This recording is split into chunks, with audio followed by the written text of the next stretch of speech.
말해주고 36장과 39장 히스기야는 하나님이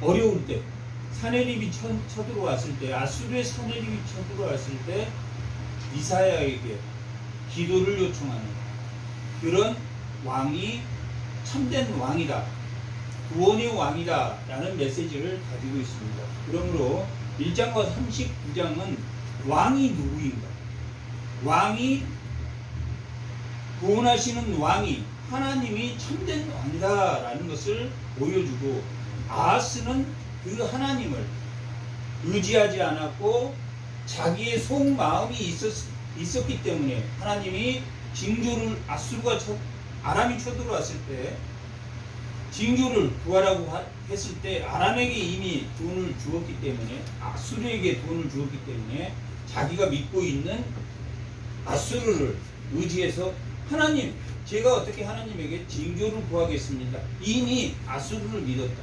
그러나 36장의 39장 히스기야의 왕은 하나님이 왕인 것을 믿었다. 그래서 결론적으로는 이 1장의 39장의 구원자가 누구냐면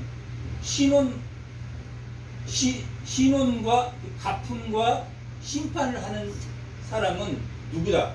하나님이다 라는 것을 보여주는 내용이 1장에서 39장의 내용입니다. 그리고 40장에서 마지막 장까지의 내용은 그 구원을 누가 하느냐. 1장에서 39장은 왕이 한다. 하나님이신 그 왕이 신원과 심판을 하신다. 그러면 40장에서 55장까지는 누가 하냐면 종이 한다. 고난받은 종이 신원과 구원을 할 것이다 라는 게, 그 고난받는 종이 예수 그리스도를 예표하는 내용입니다. 그리고 56장에서 마지막 66장의 내용은 누가 구원을 하느냐. 그 마지막에는 종들이 구원한다. 55장에서부터 종들이라는 것은 이 종말론, 예수님이 오신 그 종말론에 하나님이 교회를 세우시고 그 지체인 종들, 신랑과 신부인 그 종들을 통해서 마지막 신원과 심판을 하신다라는 내용이 기록되어 있습니다. 그렇게 이사야는 여호와께서 구원하신다라는 뜻을 가지고 있는데 1장에서 39장까지는 누가 구원한다? 그 하나님이신 왕이 구원한다. 그 다음에 40장에서 45장까지는 누가 구원한다?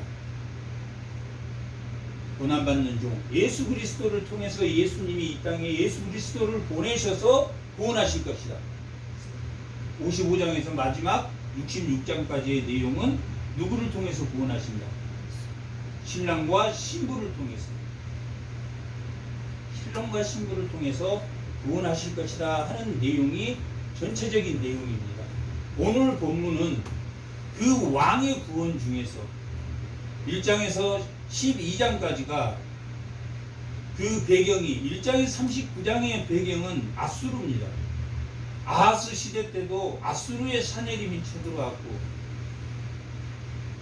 이 아하스 시대 때도 빌라셀이라는 아수르에서 가장 강력한 왕이었는데, 그 왕이 아하스 시대 때도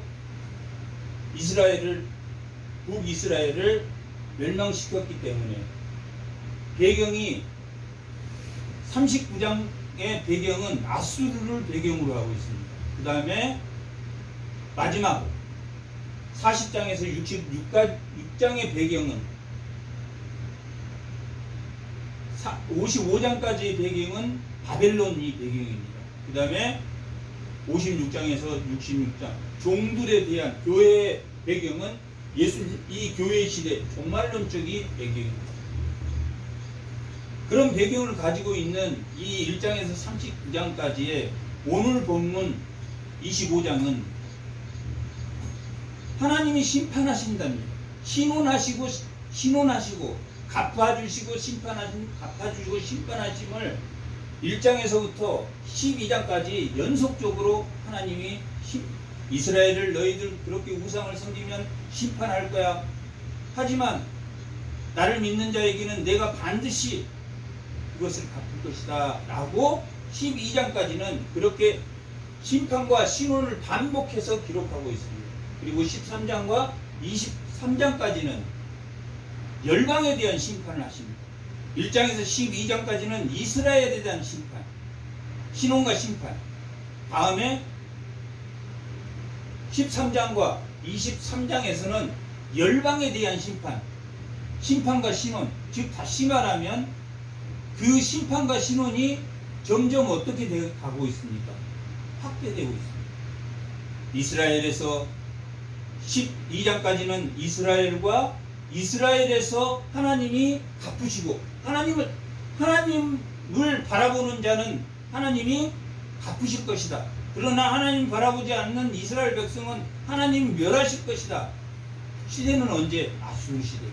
드글라셀이 지배했던 그 시대 때 너희는 신원과 심판을 할 것이다. 신원과 심판이라는 건 뭐라고 그랬습니까?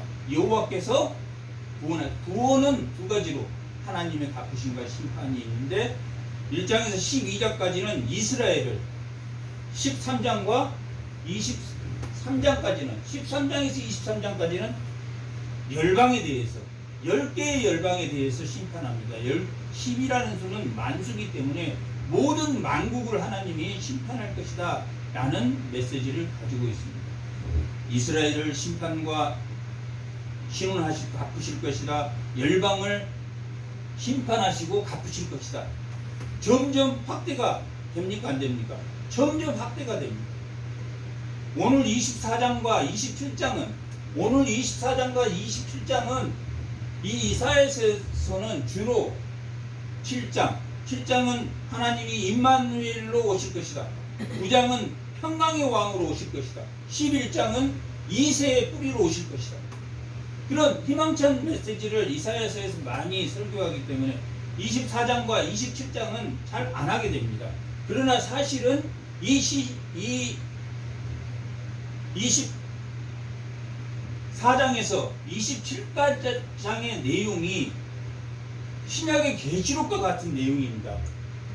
소묵시록이라고 하는데 심판이 마지막에 어디에서 심판과 신원이 끝납니까? 요한계시록에서 신원과 심판이 끝나는데 그 요한계시록의 신원과 심판의 마지막을 보여주는 게 24장에서 27장까지의 내용입니다. 그리고 사실은 그 이후에 나온 28장에서 39장의 내용은 화 있을진저 화가 너희에게 있을 것이다. 뭐하지 않으면 그 기본이 뭐냐면 24장에서 27장의 내용인 하나님의 그날 여호와의 날이 올 것인데 그 여호와의 날에 대비하지 않으면 6개의 화가 있을 것이다. 교만하고 자기 계획을 세우며 그러한 6개의 화가 미칠 것이다. 그 화를 피하는 자는 34장에서 피하지 않는 그 여호와의 화에 그대로 놓여있는 자들은 벌을 받을 것이고 35장에서는 그것을 대비하고 주를 의지하고 따르는 자는 복을 받을 것이라는 내용이고 39장에서 아하스 39장까지 36장에서 39장까지 히스기야 왕은 뭐 했다는 이야기입니까? 히스기야 왕은 하나님을 의지했다 의지하지 않았다? 하나님을 의지했다. 아하스는 의지하지 않았고 그 앞뒤로 아하스와 히스기야를 배치해서 그 중간의 내용이 오늘 본문 그날 여호와의 날을 예비하는 그 날을 보여주는 거고 그것이 도래했을 때 그 화가 미치지 않으려면 너희가 하나님을 바라보면서 살아라. 전체적인 이사야의 내용의 중심이 사실은 오늘 본문 25장 그것도 1절에 있는 나의 하나님 여호와는 나의 하나님이다. 여호와는 여호와는 하나님이다, 만군의 하나님이다, 그렇게 기록한데 그 중간에 나라는 나의 하나님이다, 25장 1절에 나의 하나님이다 라고 기록하고 있는 것은 나와 하나님과의 관계를 나타내. 나는 어떤 사람입니까?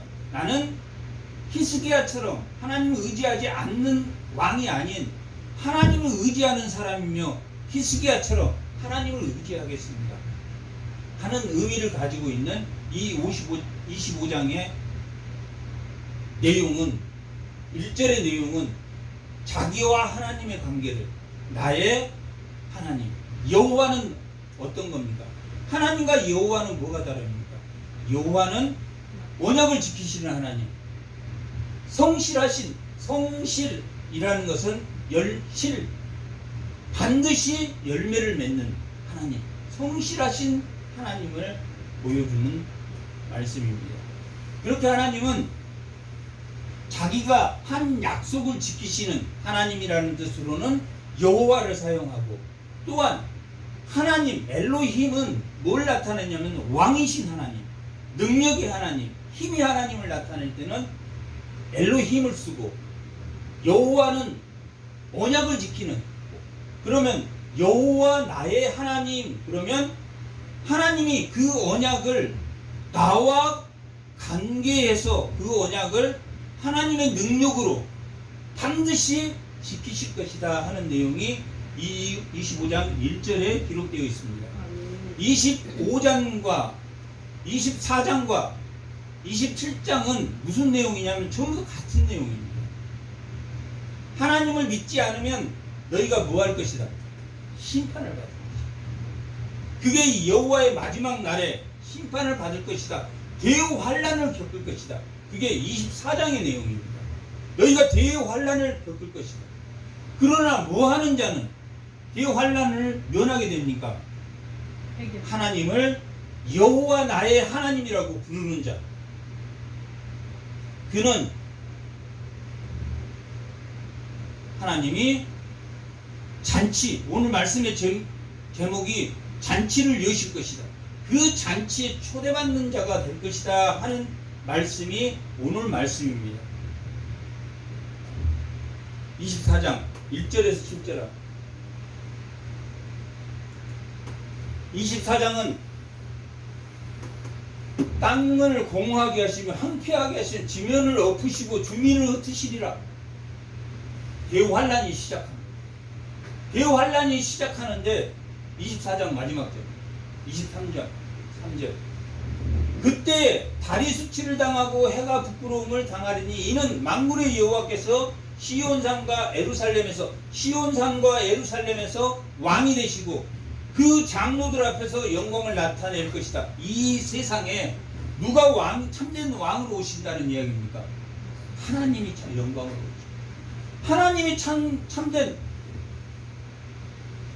세상에 예루살렘이 아닌 현존하는 은혜가 있는 새하늘 새 땅, 그리고 그 장로들 앞에서, 그 장로들은 어떤 하나님의 말씀을 지키지 않았던 장로, 교회의 지도자들, 그런 장로들 앞에서 하나님의 영광이 나타날 것이다. 환난과 혼란 중에서, 환난과 대환란 속에서 하나님이 뭐 하신다는 이야기입니까? 희론하시고 구원하신다. 이 이사야를 볼 때는 갚으시고 구원하신다.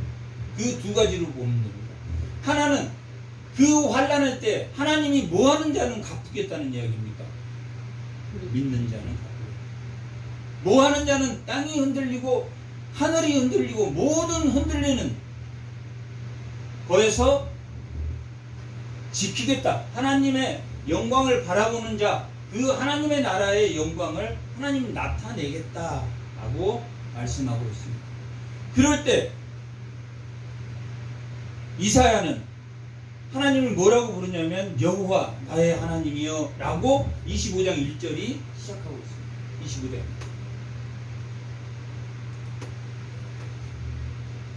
여호와여 주는 나의 하나님이시오, 내가 주를 높이고 주의 이름을 찬송하리니. 주는 기사를 옛적에 정하신 대로, 이 기사는 뭡니까? 지금 이스라엘의 역사를 말해요. 이스라엘 역사에 어떻게 됐습니까? 아담과 하와를 낳았고 노아가 방주를 만들었고 거기에 또 바벨탑을 쌓고 바벨탑이 아브라함을 부르시고 그런 모든 그 다음에 가나안 땅을 홍해를 건너고 가나안 땅에 간 그 기사를 옛적에 정하신 대로 구약의 모든 역사를 하나님이 성실하심과 반드시 성취하신다라는 뜻입니다. 어떻게 성취하신다? 완전하게. 이 진실이라는 말은 히브리어로 해석하면 완전하다, 진실하다, 완전하게 그 하나님이 그 약속한 그 언약들을 성실함과 진실함으로 반드시 지킬 것이다 라고 지금 누가 고백하고 있습니까? 이사야가 고백. 무엇을 통해서? 신원과 구원을 통해서. 우리가 하나님을 붙들고 있는 이유가 뭡니까? 하나님을 왜 우리가 붙들고 있습니까? 하나님 반드시 갚아주실 것 아니고 신원해 주실 것 아니고. 그리고 왜 우리가 잘못하면 회개하고 뉘우칩니까? 하나님이 심판하실 것을 아니까. 그 구원이라는 단어는 그렇게 신원과 심판을 의미하고 있는 게 구원입니다. 그것이 반드시 이루어질 것을 믿습니다 라고 말합니다. 어떤 중에 땅의 혼란과 모든 흔들림 가운데 모든 흔들림, 이 세상의 것은 유한하다는 거예요. 흔들리지 않는 게 이 세상에 아무것도 없습니다. 흔들리지 않는 것은 하나님 나라 외에는 없습니다. 그게 어디에 나옵니까? 히브리서 12장 마지막 누구나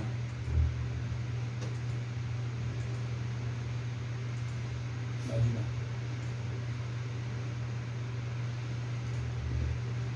그러므로 우리가 흔들리지 않는 나라를 받았는지.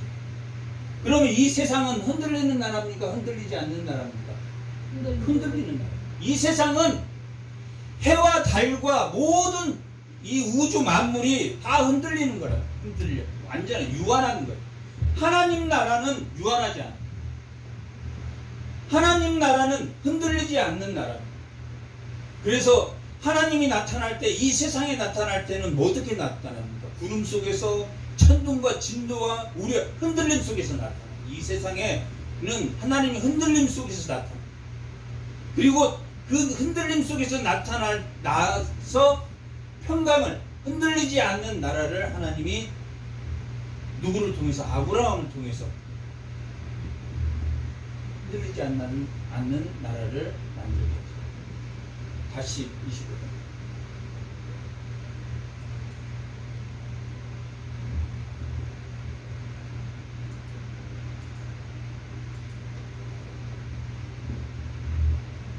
그런 흔들리지 않는 24장에서는 그런 흔들린 나라, 환란과 대환란이 있을 때 하나님의 영광이 나타날 것이다. 하나님의 영광이 나타나는데 어떻게 나타나냐면 하나님이 예언한 대로, 언약한 대로 반드시 이루어질 것이다.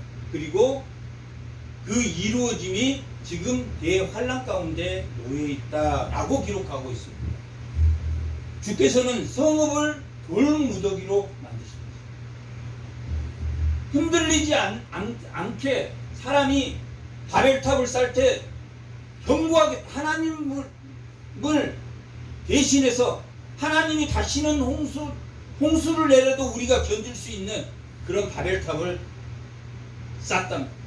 그런 흔들리지 않는 그런 탑이 없다. 돌무더기로 만들어.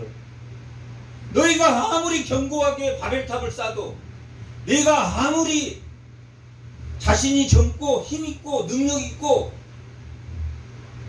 돈 수천억을 가졌고 빌딩을 수억 개를 가졌어도 결국은 무너진다. 흔들린다. 흔들리지 않는다. 어디 가면 다 만납니까? 죽음 앞에서 다 만든. 죽음 앞에서 다 만난다. 결국은 다 흔들리는 것이다.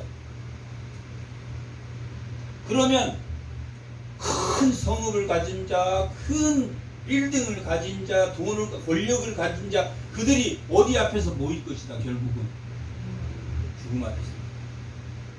아무 의미가 없다는 것을 언젠가 깨닫을 것이다. 오늘 본문에 그게 6절에 기록되어 있습니다. 그들이 그 성읍을 쌓고 그 악한 무리들이 결국은 누구 앞에 엎드릴 것이다. 하나님 앞에. 왜? 어려서 막 태어나면 그 갓난 아이가 돈 있는 사람, 권력 있는 사람, 그런 표시가 납니까? 안 납니까? 갓난 아이는 다 똑같아. 다 똑같아. 점점 자라면서 권력 있는 자, 돈 있는 자, 가난한 자로 나눠진다고. 점점. 그러다가 언제 다시 같아집니까? 늙으면 다 같아져. 늙으면. 돈 있는 사람도 아프고 돈 있는 사람도 암 걸리고 나이가 늙으면 미모의 평준화 다 똑같아. 아무리 젊었을 때 미스 코리아를 해도 나이 다 똑같아. 나이 늙으면. 어렸을 때. 그러면 젊었을 때 그런 차별과 차이를 느낀다는 거야. 차별을 느낀다는 게 뭐냐면 쟤는 잘생기고 쟤는 성읍 가지고 있고 쟤는 돈 있고 그렇게 보이지만 실제 그것은 뭐다? 늙음 앞에 다 똑같다. 똑같지 않다. 다 똑같아지. 누가 똑같지? 갈렙이 똑같았습니까? 똑같지 않았습니까? 갈렙은 실제로는 못생겼을 것 같아. 그런데 80에도 뭘 잃지 않았습니까? 믿음을 잃지 않아서 아름답고 젊은 것. 믿음을 잃지 않는 것. 성읍을 돌무더기로 만들고 견고한 성읍을 황폐하게 하시며 외인의 궁성을 권력과 권위와 차별을 말한다. 나는 이런 사람이야. 그런 궁성으로 성읍이 되지 못하게 하사 절대 그 궁성이 죽을 때까지 자기의 것으로 있지 않는다. 나는 내 이름으로 이 땅을 남겨놨으나 그 땅은 그 사람의 이름으로 영원히 있지 않는다. 그 땅은 누구 것이다? 결국은 하나님 것이다. 못하게 하며 영원히 건설하지 못하게 하셨으므로 물려보다. 강한 민족이 주를 영화롭게 한다. 강한 민족이 뭐냐면 바벨론이나 아수르 같은 나라도 아수르가 멸망했습니까? 멸망하지 않았습니까? 멸망했습니다. 사람이 멸망할 때 되면 죽을 때 되면 내가 젊었을 때 이렇게 휘두르고 다닌 사람이었는데 그게 백해무익하다. 뭐에 빠집니까? 오히려 자기가 젊었을 때 강하고 그게 계속 자기에게 남아있으면 뭐만 강합니까? 우울증만 내가 이렇게 내 말을 하면 다 듣고 했는데 지금 아무 자기 말도 안 돼. 뒷방 늙은이 신세가 돼버려. 그때 누구를 찾는다? 주를 찾게 된다. 주를 영화롭게 하며 강한 민족이 결국 자기가 하나님 아래 있다라는 것을 알게 된다. 언제? 시간은 걸리지만 자기가 힘없어진다. 자기가 힘없어질 때 하나님밖에 없구나. 이 양에 알 거 좀 빨리 알면 좋습니까? 안 좋습니까? 빨리 알면 좋은데 그렇지 않아요. 포악한 나라. 여기서 포악이라는 히브리어는 악을 행하는 거예요. 아주 그냥 인정사정 없이 인정사정 두지 않고 악하게 했던 사람. 포악한 나라들의 성읍이 주를 두려워하리라. 경외는 두려워하다는 거예요. 두렵게 만든 이 포악은 두려워. 얼마나 악한지 사람을 두렵게 하는 나라들의 성읍이 주를 두려워하려. 그렇게 바뀐 거예요. 주는 포악자의 기세가 성벽을 치는 폭풍과 같을 때 누구? 빈궁한 자의 요새시다.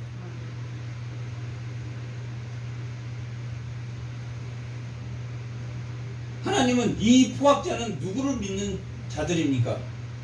하나님을 믿는 자들입니까? 자신을 믿는 자들입니까? 자신을 믿는 자. 이 포악자의 기세가 자기를 두려워한다. 대표적인 사람이 누굽니까? 에녹이란 에녹.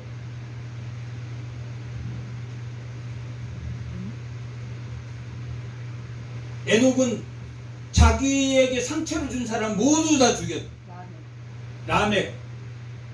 라멕이 자기에게 상처를 준 사람은 모두 다 죽였다. 자기를 신격화했던 사람, 폭력을 신격화한 포악자의 기세가 성벽의 폭풍과 같을 때 빙웅한 자의 요셉이다. 가난한 자들, 가난한 자, 누구를 이 사람들은 힘이 없으니까 누구를 찾습니까? 하나님을 찾는 자들에게 하나님은 요셉이다 라고 말씀하고 있습니다.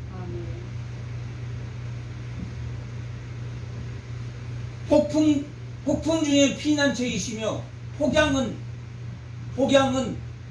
우리가 지금 이제 이스라엘은 낮에 온도가 41도 35도에서 41도 되기 때문에 낮에 일을 할 수가 없어서 그늘에 쉽니다. 그늘 같은 데서 쉬어야 되는데 그런 폭양을 말해요. 애굽에서 홍해를 건널 때 홍해를 뭘로 말렸다고 기록되어 있습니다.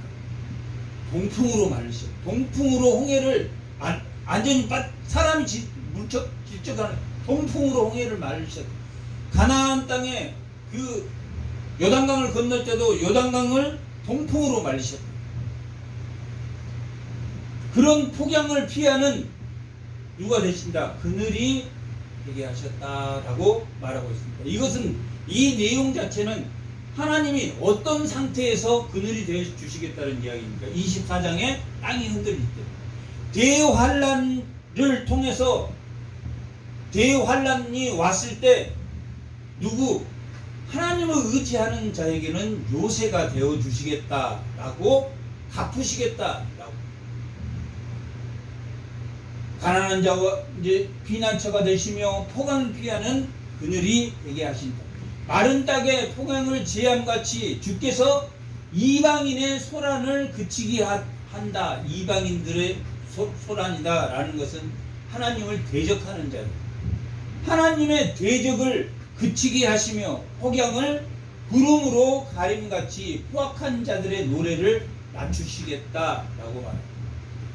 이 내용은 우리가 전체적인 내용에 뭘로 봐야 됩니까? 하나님의 구원하심으로 봐야 됩니다. 구원, 신원, 갚으심, 하나님 갚음과 심판, 갚음과 심판에서 24장에는 대환란 가운데 하나님의 영광이 드러날 것이고 그 영광 중에 하나님이 누구는 하나님을 바라는 자들은 그리고 이방의 그 폭압과 또 포악한 자들에게 하나님을 바라는 자에게 그늘이 되어 주시겠다라고 말하며 누구는 심판하시겠다. 폭격자는 심판하시고 하나님을 바라는 자는 구원하시겠다라고 말씀하고 있습니다. 6절 만군의 여호와께서 이 산에서 만민을 위하여, 이 산이라는 것은 24장의 23절에 시온과 예루살렘, 새하늘 새 땅을 말합니다. 시온과 예루살렘에 하나님의 영광이 나타날 것이다 하는 이 산을 말합니다. 하나님이 출애굽할 때 3장 12절에 하나님이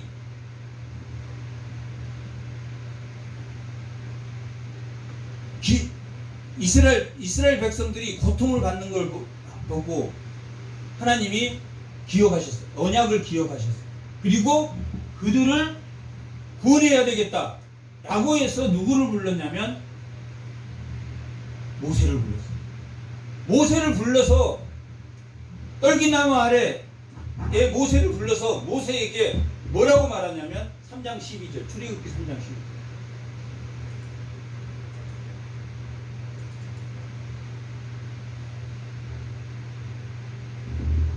하나님이 이르시되 내가 반드시 너와 함께 있으리라. 내가 그 백성을 애굽에서 인도한 내 후에 너희가 어느 산에서 이 산에서 하나님을 섬기리다. 이 산의 의미는 율법을 준 그 신내산에서 예배를 드리라는 뜻입니다. 가깝게는 율법을 받아서 너희가 이 땅에 사는 동안에는 율법을 받아서 너희가 나에게 예배를 하라는 말입니다. 이 산의 의미는. 그러나 궁극적으로는 그 산이 어디입니까? 시온산. 하나님의 은혜가 항상 있는 새하늘 새 땅, 마지막 그 예배를 드리는 처소를 말하기도 합니다. 궁극적으로는 신의 산에 가서 앞으로 신의 너희를 해방해 줄 때니까 잘 먹고 잘 살아라 그 뜻이 아니라 출애굽시켜준 이유는 무슨 이유이다? 예배를 드려요. 그 예배가 이 땅에서는 흔들린다 흔들리지 않는다. 흔들림 속에서 예배를 드린다. 하지만 하나님이 궁극적으로 주실 새하늘 새 땅에서는 흔들린다 흔들리지 않는다. 흔들리지 않는 나라를 누구에게 줬다고 히브리서 말하고 12장에서 말하고 있다. 믿는 자에게는 흔들리지 않는 나라를 주었다라고 말합니다. 이 산에서 이거 좀 내려보세요. 만군의 여호와께서 이 산에서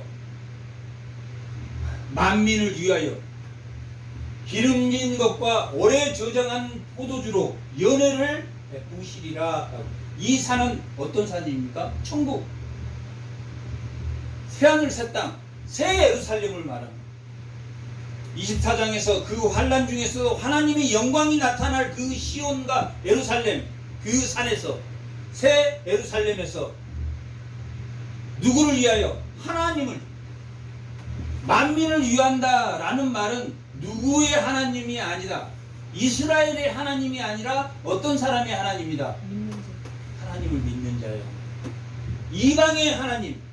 그런데 여기 기름진 것과 오래 저장된 포도주, 요한복음 2장에 보면은 물로 포도주를 만드는데 처음 것보다 나중 포도가 더 좋습니까? 안 좋습니까? 더 좋아요. 처음 포도는 이 땅에서 맛보는 하나님에 대한 하나님 나라의 기쁨이에요. 나중 포도는 뭡니까? 천국. 새하늘 새 땅에서 먹는 것은 기름진 것과 오래 저장된 무슨 포도주? 더 좋은 포도주. 이 땅에서 하나님을 맛보는 것보다 더 좋은 포도주를 너희가 먹게 될 것이다 라고 말하고, 요한복음 2장에 그 혼인잔치, 마태복음 22장에 나와 있는 하나님이 어디에 하늘의 연회에 하나님이 사람들을 초대했는데 사람들이 뭐라고 말합니까? 나는 밭에 가야 되는데, 나는 사업하러 가는데, 또 나머지 사람들은 누구를 다 죽여버렸습니까? 하나님이 보낸 예수 믿으라고 하는 사람을 다 죽였다. 그런 곳이 아닌 기름진 것과 오래 저장한 맑은 포도주, 이 지상에서는 맛볼 수 없는 뭘 맛본다는 이야기입니까? 음식을 맛본다는 이야기입니까? 기쁨을 맛본다는 이야기입니까? 기쁨을. 기름진 것과 오래 저장된 맑은 포도주. 이 세상에, 그 새하늘에는 죄가 없습니다. 이 세상은 하나님 나라와 죄가 있는 세상으로 두 개로 분류되지만, 하물며 하나님 나라인 교회에도 불신자가 있다라고 기록하고 있는 것처럼 모든 교회가 그랬답니다. 고린도 교회가 그랬고 에베소 교회가 다 교회 안에서 믿음이 약한 자와 믿지 않는 자와 믿음이 약한 자와 믿음이 좋은 자, 이렇게 세 파트로 나눠집니다. 그런데 하나님 나라는 갚아주신다. 기쁨으로 하나님이 신원하실 것이다. 뭐하는 자들에게는? 하나님 흔들리지 않는 자에게, 대환란 가운데 그 흔들림 가운데 우리에게는 매일 유혹과 미혹만 옵니까? 또 뭐가 옵니까? 억압. 사단은 딱 두 가지 방법밖에 없어요. 하나는 미혹. 잘해줄게. 또 한 가지 방법은 안 되면 너 그런 식으로 하면 가만 안 둘 거야. 그 두 가지 방법. 미혹과 억압. 그것도 사단은 알게 들어옵니까? 가만히 들어옵니까? 가만히 들어옵니다. 가만히 들어옵니다. 그래서 나를 흔들리게 만듭니다. 그때 흔들리지 않는 사람은 그 연애에 가장 큰 기쁨을 맛볼 것이다. 그래서 이사야서는 7장에 하나님이 어떤 사람으로 오신다. 임마누엘 우리와 함께 하실 것이다. 9장에서는 평강의 왕으로 오실 것이다. 그 오실 예수님은 11장에 이새의 뿔에로 오실 메시아를 나타내고 있는 거죠. 이렇게 하나님 참된 기쁨을 누리게 될 것이다. 27절. 이 산은 어떤 산이라고? 이 산은 예배드리는 산이에요. 이 세상에서는 하나님을 맛보는 산이고, 천국에서는 새 예루살렘에서는 하나님을 누리는 산. 거기는 죄가 있습니까? 없습니까? 죄가 없어. 죄를 지을 수도, 지고 싶어도 하나님 나라에서는 죄를 지을 수가 없어. 완전한 예배가 이루어지는 새하늘. 이 땅에서 모든 민족의 얼굴을 가린 가리개와 열방 위에 덮인 덮개를 제한다. 얼굴에 가린 것들이 뭡니까? 그것들이 미혹과 유혹과 협박과 대적 이런 것들. 또한 그것들이 뭐가 그들을 정죄합니까? 율법이 그들을 정죄합니다. 하나님이 백성이 예수님이 오기 전에는 뭘로 하나님 백성을 다스렸습니까? 율법으로 다스렸다. 그 율법의 수건을 벗었다라는 것은 뭐냐면 예수님이 이 땅에 오셔서 율법은 뭡니까? 율법은 이렇게 하지마, 이렇게 하지마. 좋은 건 율법이 좋은 겁니까? 나쁜 겁니까? 좋은 거단 말이야. 율법이 다 지키면 의로운 것이란 말이야.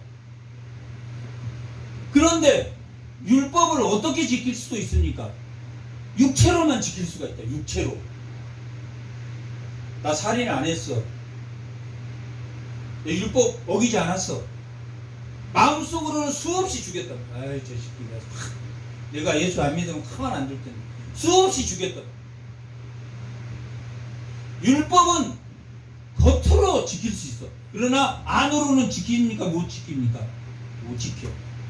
그러나 예수님이 율법을 안성한 예수님이 온 그 성령님을 가진 사람은 뭐까지 지켜야 됩니까? 마음으로 지켜. 미워하면 살인했다라고 기록하고, 마태복음 6장에서는 산상수훈에서는 미워하는 자가 살인했다라고 율법을 다시 해준.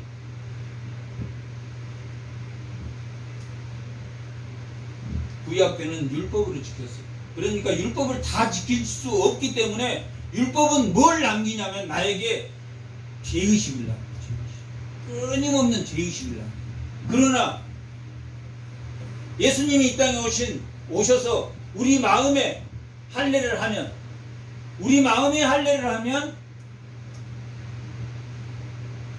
죄의식을 느껴야 된다. 죄의식을 느끼지 말아야 된다. 느껴야 되는데 그 느낄 때마다 두려움과 떨림으로 예수님이 있으면 회개를 한다 안 한다? 회개를 한다. 그러나 율법만 있으면 나는 살인하지 않았는데 그렇게 하고 넘어간다. 고르반 내가 예물을 드렸어. 하나님 앞에 예물을 드렸으니까 나는 예배 다 드렸어. 맞습니까? 틀립니까? 아니란 말이야. 신령과 진정으로 드려, 마음으로 드려, 산제사가 돼서 드려야 되는 예배가. 일주일마다 나는 예배는 꼭 드려. 그렇게 드리는 게 아니라 마음으로 드려. 하나님 내가 잘못했습니다. 그 사람이 나한테 잘못해서 내가 그를 미워하는데 그 미워하는 마음이 예수님은 의인을 위해서 죽었습니까? 죄인을 위해서 죽었습니까? 죄인을 위해서 죽었다. 죄인을. 의인을 위해서 죽을 수 있는 의인은 있다. 누가 기차에 치려고 그래. 그래서 그 사람을 살리고 자기가 죽였어. 그럴 수는 있다. 하지만 사람 죽인 사람을 위해서 자기가 대신해서 그 사람의 죄를 그러 쉽지 않아.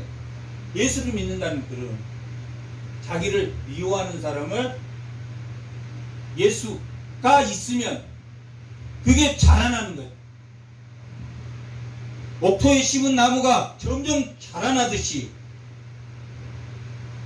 빵에 누룩을 넣으면 점점 부풀리듯이 겨자씨만한 나무가 점점 큰 나무가 자라나듯이 믿음은 자라난다, 자라나지 않는다.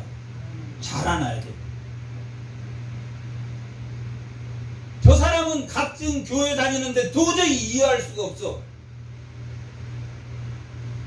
그 사람이 그만큼 자라나면 이해됩니까? 안 됩니까? 그 사람도 이해할 거야. 그러나 아직 그만큼 자라나지 못하기 때문에 그런다 할지라도 뭐 하라는 이야기입니까? 예수님처럼 사랑하라. 예수님은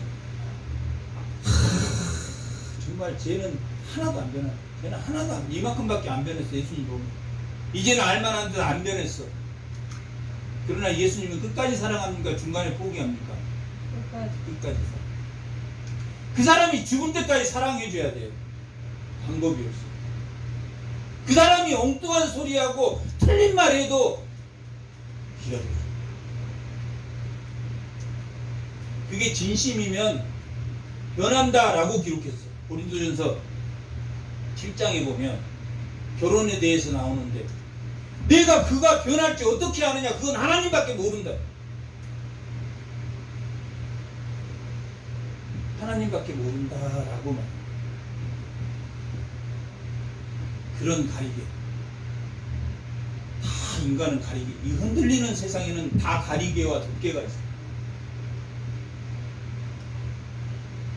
하나님한테 한 발 더 나아가려고 할 때 자기를 괴롭히고 덮개가 덮여져.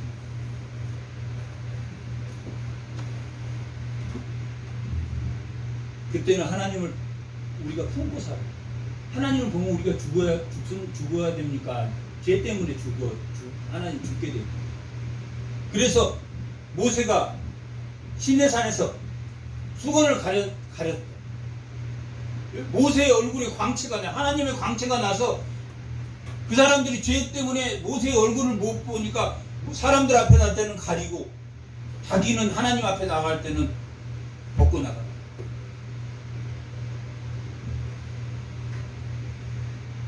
그 죄의 가림막을 예수가 들어오면 벗겨줍니다. 사망을 영원히 멸하실 것이다. 사망을 영원히 멸하실 것이다. 사망이 쏘는 것이 뭡니까? 사망이 쏘는 것이 죄다라고 고린도전서 15장에는 사망이 쏘는 것은 죄다. 사망은 뭘 먹고 삽니까? 죄를 먹고 살아. 죄를 먹고 살아. 죄의식을 줘서 죄를 먹고 살아. 율법을 우리가 다 지키면 죄의식이 없겠죠. 하지만 다 지킬 수 없기 때문에 죄의식을 갖게 된다. 그러나 예수님이 오셔서 그 죄를 다 대속했기 때문에 내가 죄가 들어오면 뭐만 하면 됩니까? 회개를 하면 되는데 회개를 한다는 회개를 안 해. 그걸보다 죄가 화인 맞았다. 그런 사람을 사망이 좋아한다. 그런 사람. 회개하지 않는 사람을 사람이 좋아해요. 자기가 완벽한 하나님인 것처럼 이 세상에 완벽한 하나님 성화된 사람이 있습니까? 없습니까? 없습니다. 하나님인 척. 자기가 하나님인 척. 자기를 믿으라고 사람을 믿어야 목사를 믿어야 됩니까? 하나님을 믿어야 됩니까? 하나님. 자기가 하나님인 척. 그런 사람들이 너무 많아요. 사망이 쏘는 것은 죄다.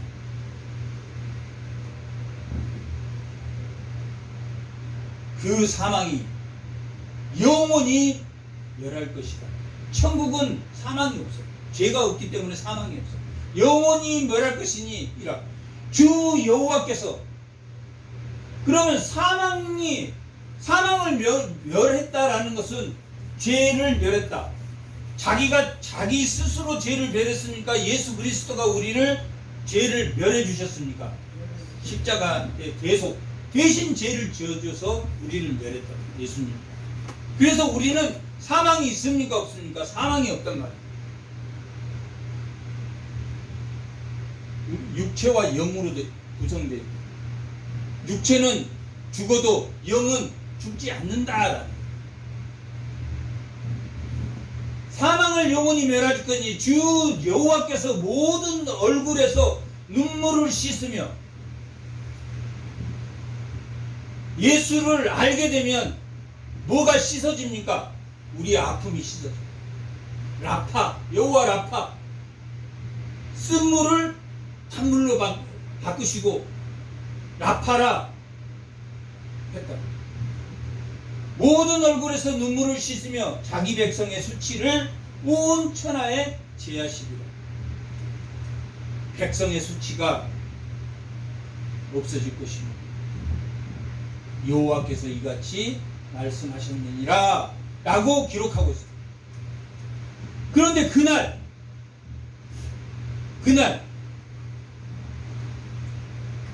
뭐 하는 날입니까? 잔치가 열리는 거예요.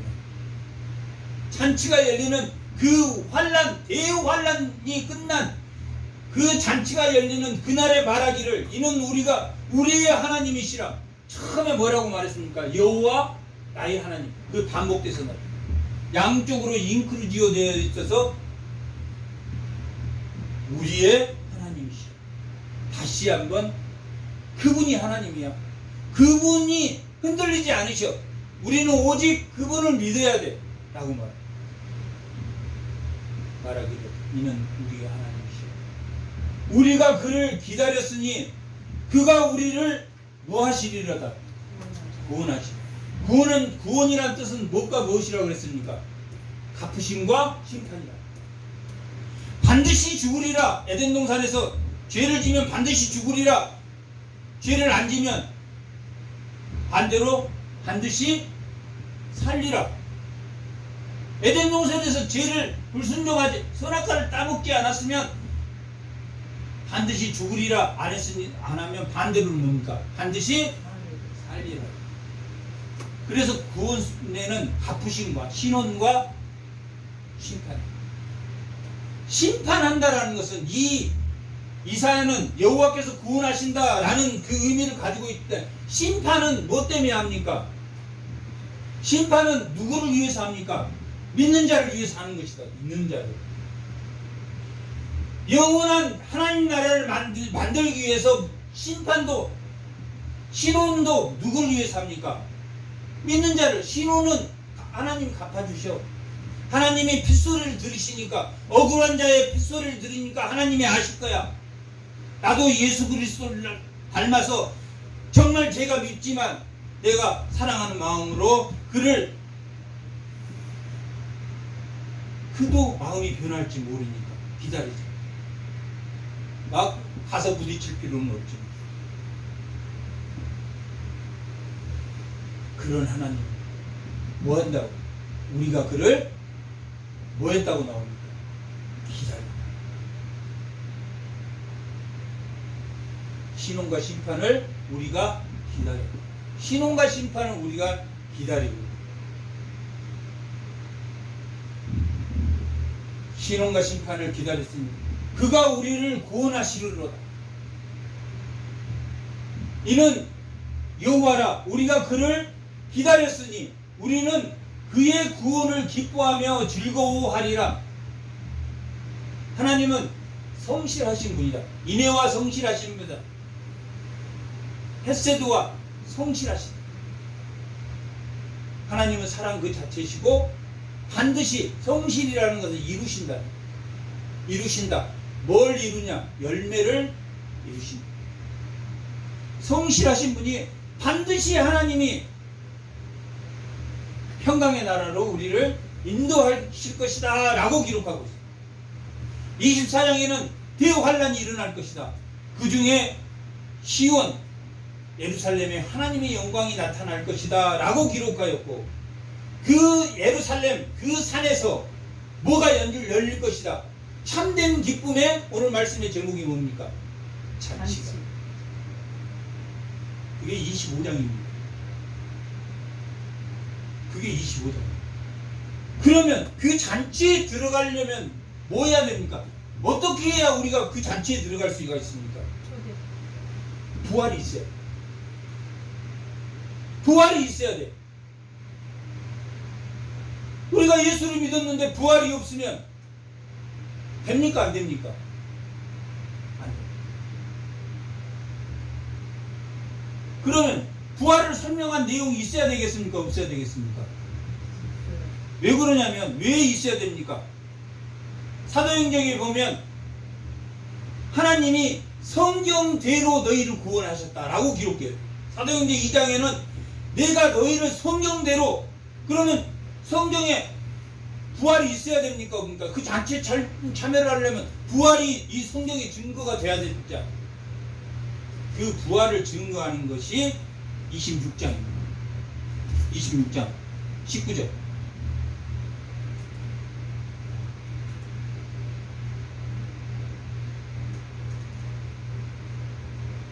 주의 죽은 자들은 살아나고 그의 시체들은 일어나리라. 뒷뜰에서 누운 자들아 너희는 깨어 노래하라. 뒷뜰에 누운 자들이 누굽니까? 뒷뜰에 누운 자들이 무덤에 있는 자. 무덤에 있는 자들아 너희는 깨어 노래하라. 주의 이슬이 뭡니까? 이스라엘의 이슬은 생명을 살리는 이슬입니다. 이스라엘은 늦은 비와 이른 비가 있고 오전에는 안개 같은 이슬이 내린다. 그래서 그것들이 초목을 살리는, 이 성경에서의 이슬은 생명입니다. 주의 이슬은 빛난 이슬이니 땅에 죽은 자를 살려놓을 것이다. 살려놓지 않을 것이다. 죽은 자를 이슬이 다시 살려낼 것이다. 부활이 있을 것이다. 라고 말합니다. 이 24장에서 시작해서 27장까지 구약의 계시록이라고, 소묵시록이라고.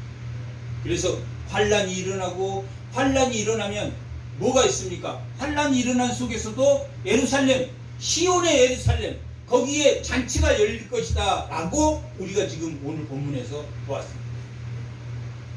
그런데 그 잔치에 가기 위해서 하나님이 주신 그 이슬의 생명으로 우리는 어디에서? 흙에서 일어날 것이다.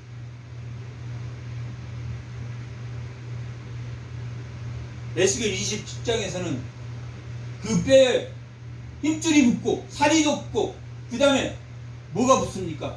가죽의 덮개가 씌어나고 그 다음에 생기로 일어나게 됩니다. 기록되어 있습니다. 그렇게 일어날 것이다. 뼈가 있고 뼈에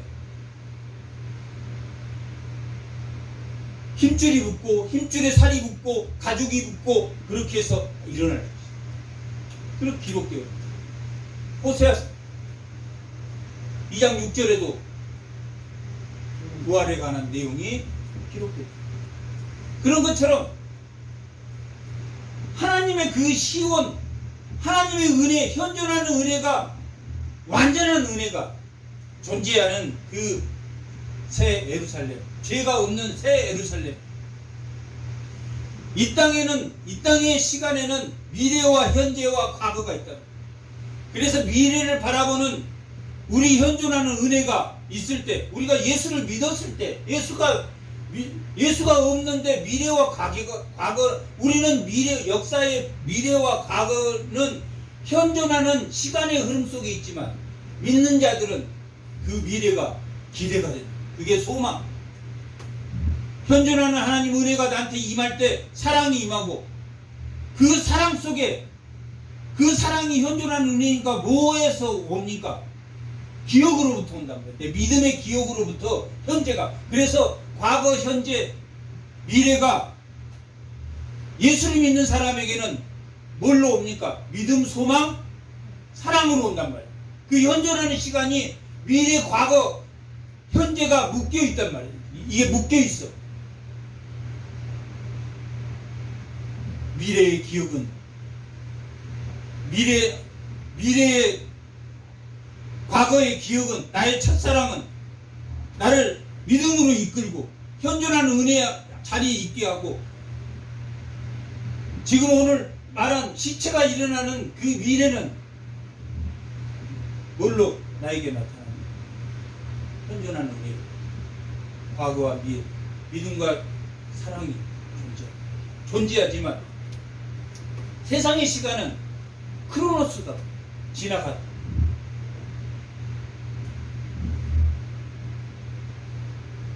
그렇게 생명이 죽지 않는 생명이 살아날 것이다. 그것이 24에서 환란 가운데 예루살렘이 있고 그 예루살렘에 혼인잔치가 일어날 것이고 그 혼인잔치에 일어날 자들은 다 하나님이 다 일으키실 것이다. 그리고 마지막 27장 24, 25, 26, 27장은 그날 다 27장에 보면 그날 27장 1절합니다.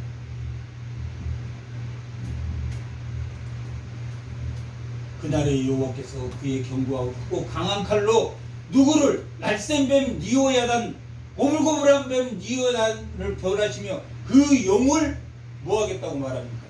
쳐 죽이시고. 언제입니까? 혼인잔치.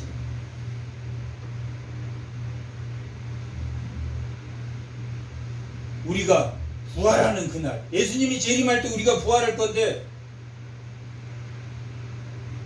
그날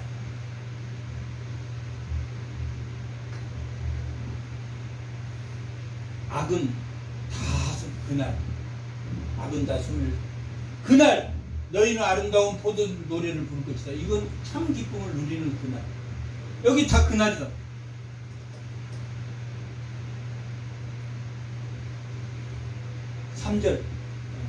그날은 7절합니다. 그 구원이 주께서 그의 백성을 치신 듯 그의 백성을 친자들을 치심과 같겠느냐. 백성이 죽음을 당했던들 백성이 죽은 우리가 고통받는 우리가 믿지 않는 자들에게 고통받는 그 고통에 그들이 당한 고통은 그거에 비하겠느냐. 내가 이 땅에 살면서 그들에게 핍박받으면서 고통받는 것보다 그들은 몇천 배 더 받을 것이다. 그날 우리가 천국에 가요. 이렇게 24장과 27장은 뭘 지금 나타내고 있습니까? 하나님 나라를. 하나님 나라는 무엇과 무엇으로 이루어진다? 갚으심과 심판. 그게 이사야 전체의 내용입니다. 1장에서 39장까지는 누가 구원하신다? 하나님이 구원하신다. 엘로힘 하나님의 힘의 하나님, 능력의 하나님이 아하스가 구원한 것이 아니라 히스기야가 구원한 것이 아니라 하나님이 구원하시다. 히스기야가 39장에 보면 히스기야가 자기 내탕부를 바벨론한테 다 교만해져 15년 연장해줘서 가면서 인간은 교만해진다. 솔로몬도 지혜의 이름을 받은 사람이에요. 그런데 수천 명의 여자와 결혼한 솔로몬의 취미가 뭐였냐면 말을 수집하는 거예요. 아름다운 말을 그렇게 많이 가지고 있어요. 솔로몬. 하나님 말 많이 가지라고 했으니까 말 많이 갖지 말 많이 아내를 여자를 사랑해서 결혼을 한 게 아니라 무역하려고 그냥 자기하고 연관지금 무역하려고 1000명이나 뒀다.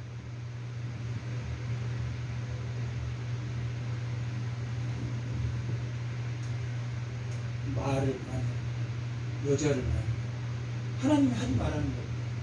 그런 것처럼 인간은 완벽하지 않아요. 그러나 그날에는 하나님과 함께하는 그 에덴 동산 우리가 이 땅에 살면서 참아야 되고, 우리가 인내해야 되고, 고난 가운데 있으면서도 우리가 즐거워해야 되고, 죄가 쏘는 것이, 사망이 쏘는 것이 죄인 것처럼